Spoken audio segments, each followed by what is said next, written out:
On est parachat Nassau. Parachat Nassau, on parle d'une mitzvah intéressante. La mitzvah de Birkat Kohanim. Ouais. D'abord Hachem et Moshe les morts, d'abord Aaron Velman les morts, Côté Baruchus, et voilà la façon que vous allez faire la beracha au peuple juif. Ce qui est intéressant, le Mishnah Berurah il ramène au nom du Charedim. C'est pas évident que tout le monde soit d'accord avec ça, mais il dit que le Kohen, il a une mitzvah assez bon. Ça oui, ça je pense que tous les Rishonim ils disent. C'est moi. Le Kohen, il a une mitzvah assez, une obligation de bénir le peuple juif. C'est 3 assez, au fait. 3 obligations. D'ailleurs, c'est pour ça qu'un Kohen est obligé de sortir, c'est de ne pas faire. Parce que si on a dit Kohanim, il n'a pas venu, il a transgressé, il a une obligation. C'est-à-dire, il a une mitzvah, tu n'es pas obligé de le faire, mais si tu fais, c'est une mitzvah. Mais si on l'a demandé, il a transgressé une obligation, donc c'est grave. Ce qu'il dit le Charedim aussi, intéressant, que nous aussi, on a une mitzvah de se faire bénir. C'est pas mal. Hein? Il faut comprendre une chose. Birkat Kohanim. Les gens... Ah ouais. C'est pour ça qu'ils ne disent pas Baruch chez vous. Non, Birkat Kohanim, c'est quand le Shaler Tzibour, il dit, on fait pas il fait pas la bracha. Il dit, on demande à Hachem qu'il nous fasse la bracha des Kohanim. Mais c'est pas Birkat Kohanim, c'est se souvenir de la Birkat. Ça n'a pas vraiment la valeur. Il faut savoir que c'est très intéressant. En Eretz Israël, on a l'habitude de faire Birkat Kohanim tous les jours. Que ce soit Ashkenazim, Sfaradim. En route, ça arrête. Les Ashkenazim ne faisaient Birkat Kohanim seulement, jusqu'à présent, ils font seulement les fêtes.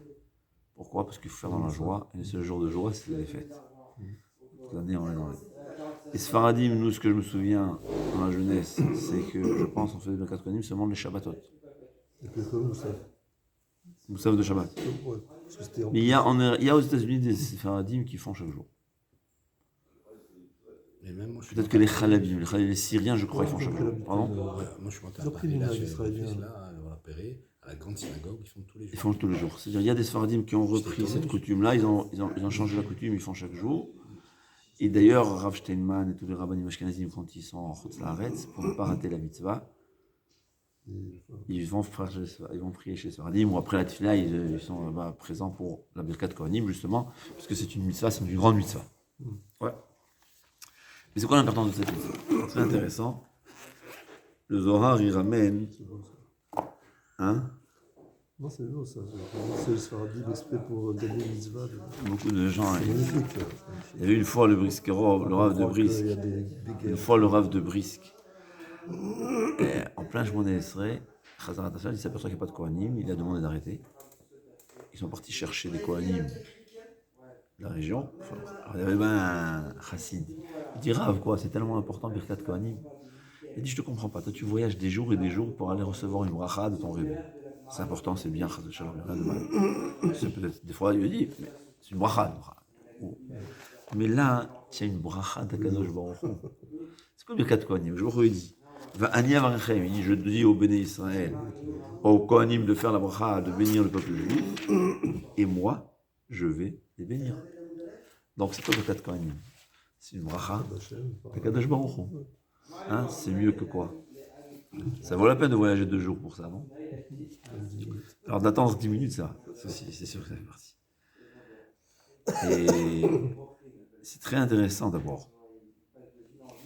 Il y a une mitzvah. Regardez la bonté et l'amour de Kadosh Baruch Hu. C'est quoi une bracha? Une bracha, il y a tfila et il y a bracha. Tfila, hein, quand quelqu'un il prie, il mérite ce qu'il a obtenu par cette tfila. Bracha, c'est même si je ne mérite pas. Quand moi je suis un tzaddik, ouais. Quand moi je prie à Kadosh Baruch Hu, le fait même d'avoir prié, on s'est lié à Kadosh Baruch Hu, on s'est rapproché de Kadosh Baruch Hu, et on a donc mérité ce que Hachem nous donne. C'est pour ça qu'on peut prier à Kadosh Baruch Hu d'être tzaddik. Quel rapport? Alors, tzaddik, ça dépend de toi. Tu as prié, le fait même que tu as prié, tu as fait un effort. Mais une bracha, hein, celui qui a tzaddik, il a ce pouvoir, il a le pouvoir de la parole. D'ailleurs, le pouvoir de la parole n'est pas seulement donné aux tzaddikim. C'est sûr que chez les tzaddikim, le pouvoir de la parole, il est super puissant. La Gemara dit Al tiye birkat hediot kala be'enecha. Même quelqu'un de simple, même un non-juif qui te fait une bracha, la parole a un effet. Moins qu'un tzaddik. Et sûrement moins que Bassadé. Mais ça fait quelque chose. Et l'inverse aussi. Il faut faire attention à sa bouche. Les gens, ils ne comprennent pas, ils s'amusent à à se dire des mauvaises paroles en s'amusant, ils ne comprennent pas C'est quand même, que jouer avec le feu en s'amusant, ça brûle quand même. Ouais. Hein? Il a brûlé sa main, il dit pourquoi je m'amusais. Ouais, le feu ça brûle. Pourquoi je t'amuse? n'importe quoi. La force de la parole, il faut savoir. Une seconde, mes lunettes, je vais les nettoyer.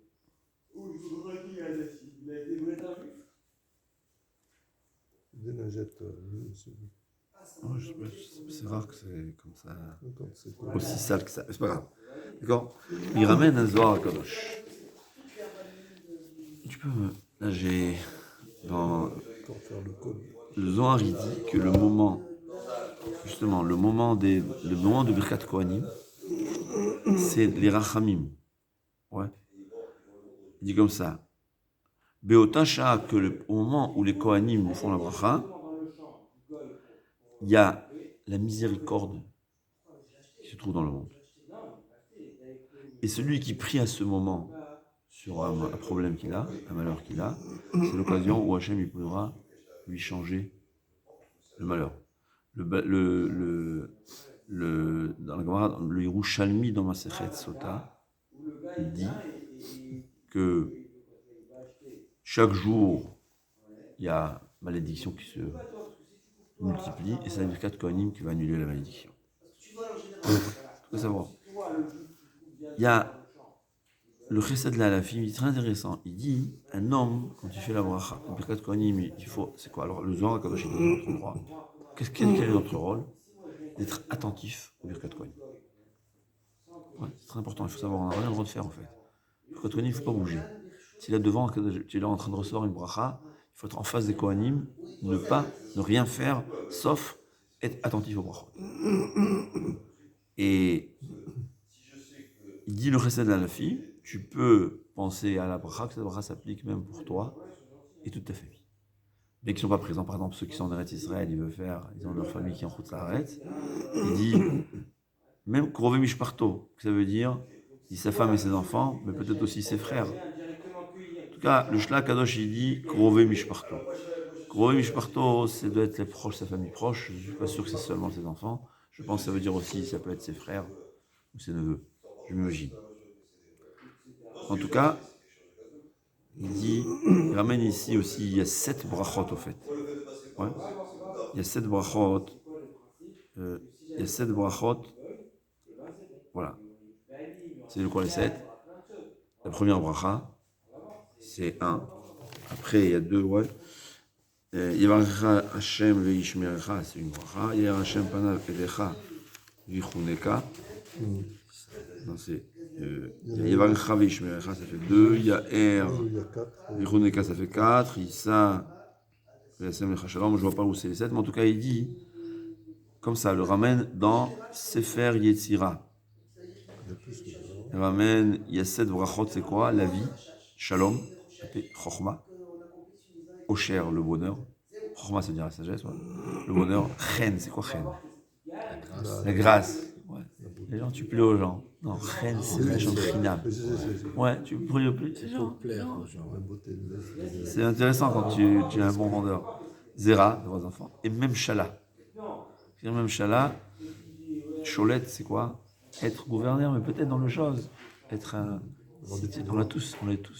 Moshel, on est tous un patron avec l'autre.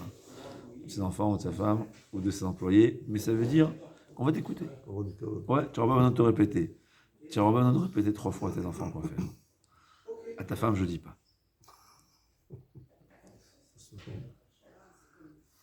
En tout cas, il dit si un homme, il doit se préparer, être attentif à la bracha que tu fais, c'est l'importance de Birkat Kohanim. C'est faut savoir. Birkat Kohanim, c'est toutes les brachot, ça inclut toutes les brachot. Alors, il y a qui essaie de comprendre, c'est bien, mais il y a toujours, comme le Rizal dit, il y a toujours deux possibilités, ou bien de bien comprendre, ou bien ce que ça, sans trop comprendre les mots, les paroles de Torah, je sais, ce que Hachem, il sait ce que ça veut dire. Ouais. D'ailleurs, Yevarechecha, c'est quoi? Qui te bénit. C'est quoi? Veishmerecha, il te protège. Qu'est-ce que ça protège? Alors, il y a beaucoup d'explications, mais l'explication que j'ai préférée et le plus simple, c'est ça ne sert à rien d'avoir de la richesse si cette richesse n'est pas protégée. Ça ne sert à rien d'avoir de la bracha si on te fait du haïnara. ça qu'il faut. C'est en tout cas l'importance de Birkat Kohanim, savoir être attentif à la bracha. Celui qui veut traduire et comprendre, c'est encore mieux. Mais même sinon, on y pense, inclut toutes les brachas du monde, c'est une bracha d'Akadosh Baruch Hu. Il y avait un rav, il a dit, les gens, ils voyagent à Akba Omer, à Miron, parce que c'est écrit dans le Zohar Akadosh, que Rabbi Shimon Bar Yochai nous bénit. C'est important. Il faut savoir que Birkat Kohanim, hein? C'est aussi le bracha d'Akadosh Baruch Hu. Ça vaut la peine. Je me aussi fait la bracha. Moi, j'aime. On oublie à force de courir après. Un, il m'a dit, je vais à Ouman, là-bas, Rabbi Nachman nous a promis que celui qui vient à Ouman, il va le sortir. Il aura un jugement positif. Ouais. Je dis, tu as raison. Mais le Shulchan Aruch, Yosef aussi, il dit que Akadosh Baruch Hu nous a promis que nos jugements seront positifs. Promesse d'Akadosh Baruch Hu aussi, ça vaut la peine. Pas besoin d'aller chercher les êtres humains. Il y a une promesse d'Akadosh Baruch Hu. C'est écrit pourquoi à Rosh Hashanah on doit s'habiller de beaux habits. Alors on est en train d'être jugé. Parce qu'on est sûr qu'Akadosh Baruch Hu nous jugera positivement. Ouais, tu fais ton devoir, tu fais ce que Chachamim nous a institué, et Baruch Hu il a promis. Il ne faut pas oublier qu'il y a aussi des promesses d'Akadosh Baruch Hu. Alors c'est vrai qu'on s'attache plus à des êtres humains, c'est vrai que c'est plus facile d'aller jusqu'à Miron, hein, c'est vrai. Mais il faut savoir la vérité aussi. Alors en des êtres humains, il faut donner aussi à nourrir à son Yetzer Hara, mais il faut savoir qu'on a une possibilité. Akadosh Baruch Hu, il est là partout, prier, demander. Très intéressant, c'est écrit aussi. Ça c'est dans le Ramban, c'est un peu long, mais le Ramban dans Parashat Balotra, c'est la prochaine paracha. Que ce qu'il veut dire, au fait, très intéressant, que bien que le Beth Midrash a été détruit, Birkat Kohanim et Adlakat Nerot de Hanouka, c'est les mitzvot du Beth Amikdash qui existent aussi en dehors du Beth Amikdash. Normalement, les Kohanim, ils faisaient la bracha, on voit, ça faisait partie de la avodat HaKorbanot, du service des Korbanot, il y avait la bracha de Kohanim. Le Ramban dans Parashat Balotra, il ramène du Midrash. Quand Aaron, il était un peu il s'est dit, moi, j'ai rien à en faire en Kadosh Baruch Hu. Bon, il t'inquiète pas, tu as une mitzvah qui est encore plus grande. Le Birkat Kohanim, que Birkat Kohanim va rester même après la destruction du Beth Amikdash. Donc, la Birkat Kohanim, c'est exactement comme Avodat Beth Amikdash, le service du Beth Amikdash. Il y a un, il a raconté, Rav Diskin, il raconte cette histoire. Il voit un avraire, il lui dit, Rav, je dois te remercier. Il dit quoi? Il dit, j'ai entendu une fois dans un de tes cours que tu as dit que Birkat Kohanim, c'est comme Avodat Beth Amikdash. Il dit, je suis Kohen, et je me suis souvenu que j'avais un cancer, ça a dit. J'avais un cancer phase finale. J'ai entendu ça, je me suis dit, il faut que je fasse cette médecine. Il dit, je suis parti, il dit, chaque pas que j'avais à faire, ouais, c'était la première fois qu'il devait sortir de la maison pour la synagogue après quelques mois. Il était sous traitement, on ne m'a même pas reconnu à la synagogue, comme ça il dit. Mais j'ai dit, c'est une mitzvah de Avodat Korbanot. Mais c'est Rout Nefesh, il est parti. Ouais. Il a dit, chaque pas, c'était monter la montagne. Il y avait 3 escaliers, je ne pouvais pas. Mais j'ai quand même fait cet effort surhumain de faire Birkat Kohanim. Il dit, depuis, ça a basculé, voilà, je suis aujourd'hui. Il y a quelqu'un, il est venu chez Raphaël Kanievski, il a de gros problèmes il a des jugements, je ne sais pas quelle magouille il a fait. C'est pas permis de faire des magouilles. Mais une fois qu'il a fait, le pauvre, il est en gros risque. Il est parti chez Raphaël Kanievski. Raphaël Kanievski lui a dit, Birkat Kohanim. Depuis, il a dit, il fait le tefila honnête, il est dans un shtiblach, il fait entre 10 et 15 Birkat Kohanim par jour, il écoute. Ça fait 10 ans que tous les 2 jours, on lui reporte le jugement. Les Chagav, celui qui n'a pas de Birkat Kohanim, il faut savoir, il y a même ce coup-là, je crois que Rav Zilberstein il a dit que c'est Amanié Shemeraba. Ouais. Il faut savoir que quand on a des problèmes, c'est écrit que on fait parce que c'est la mitzvah. Le Birkat Kohanim, il faut comprendre. C'est très important. Quand j'écoute Birkat Kohanim, c'est vrai que le Birkat Kohanim, c'est une bracha, c'est tout. Mais pourquoi on y est? Parce qu'on a accompli une mitzvah. Il ne faut pas penser au bien qui va sortir. Je pas faire parce que on m'en sort du bien. Je le fais parce que c'est la mitzvah d'Hachem. Mais savoir que c'est important parce que ça nous ramène aussi de la bracha. C'est ce que je pense pour ma famille, que là c'est aussi une mitzvah. La même chose, il faut savoir que Amen Yeshemé Rabba, Bechol Kocho, celui qui répond avec ferveur de toutes ses forces, de toute sa kavana, yakidisme même avorot, pas besoin de déranger les autres, mais on peut faire avorot. Mais Vatlin, Xerot Kajot. C'est écrit que ça annule tous les mauvais décrets. Il est venu chez un Rav Zedberstein, il m'a dit voilà, il a dit, mais tiens, du Zgoula, pareil. Cherche des Zgoula. Il y a du Zgoula. Répondre Amen Yeshemé Rabba comme il faut. Alors lui aussi, il est bas, c'est plus facile en Israël. Il a plusieurs minyanim pour répondre beaucoup de fois par jour Amen Yeshemé Rabba. Je ne me rappelle pas c'est quoi son problème, mais ça la répond. Il y a des zgoulottes écrites dans la Torah. Seulement, c'est des zgoulottes qui ne sont pas faciles. Aujourd'hui, pourquoi on aime les zgoulottes? C'est facile. Ouais. En plus, quand c'est pas toujours une mitzvah, le tzara, il nous embête pas. Quand c'est une mitzvah, le tzara, il embête. Donc, quand c'est pas toujours une mitzvah, le tzara, il nous embête pas. On aime les zgoulottes. Mais la meilleure des zgoulas, c'est suivre ce que la Torah nous dit. Birkat Kohanim, Amen Yeshemé Rabba, Bekavana évidemment.